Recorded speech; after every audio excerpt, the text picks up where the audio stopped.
স্বজনদের আহাজারিতে ভারী হয়ে উঠেছে গাইবান্ধা সদর থানার পরিবেশ।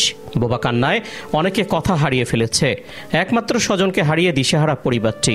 ঘটনাটি গাইবান্ধা সদর উপজেলার মাঝিপাড়ার গুচ্ছ গ্রামে গত 7ই মার্চ বিকেলে স্থানীয় মাদকসেবী নূর মিয়ার ছুরির আঘাতে খুন হন নির্মাণ শ্রমিক নজরুল ইসলাম। স্থানীয়রা জানায়, নূর মিয়া দীর্ঘদিন থেকে মাদক সেবন করে আসছিলেন। শ্রমিক নজরুল মাদক সেবনে নূর মিয়াকে একাধিকবার বাধা দেয়।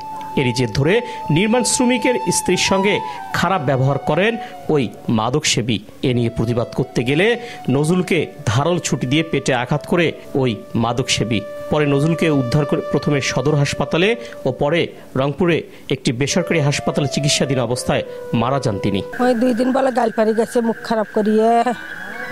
তাতে আমার স্বামী যায় শুনছে, শুনিয়ে বলছে যে সন্ত কেন আমার বউ গালপারিস, অপরাধটা বাতাতে দিয়ে গাইলপার কয়েকটা থাপড় মারছে। মারার পর ওই প্যাঁচ থাকি চাকু বাই করে মারিয়ে দিচ্ছে। আমার বাবা মারছে কলেজ পাড়া মাঝিপাড়া গুচ্ছ গ্রামের এক ছেলে, নাম হলো লুজলাম, বাবার নাম হলো সুটকু। ধারালো একটা চাকু দিয়ে বরাবর আমার বাবার পেটের ছুরি ভেতর এবার থেকে ও পার করে দিছে। কথা মুখে কি বলবো, যে কোনো মুহূর্তে যে কোনো অবস্থায় তাকে ডাকলে আমরা ওই অবস্থাতে উপস্থিত থাকে, ওই অবস্থায় পাচ্ছি। এই ভালো লোক আর জীবনে বোধহয় আর ওই সংগঠন আমরা পাবো না। খবর পেয়ে সদর থানা পুলিশ অভিযান চালিয়ে ঘটনাস্থলে জড়িত সন্দেহে একজনকে আটক করে। আরও আসামিদের গ্রেপ্তারে অভিযান চলছে বলে জানান সদর থানার অফিসার ইনচার্জ।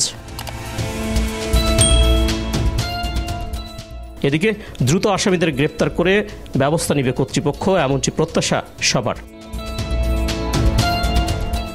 কায়সার প্লাবন, SATV ডিজিটাল, গাইবান্ধা।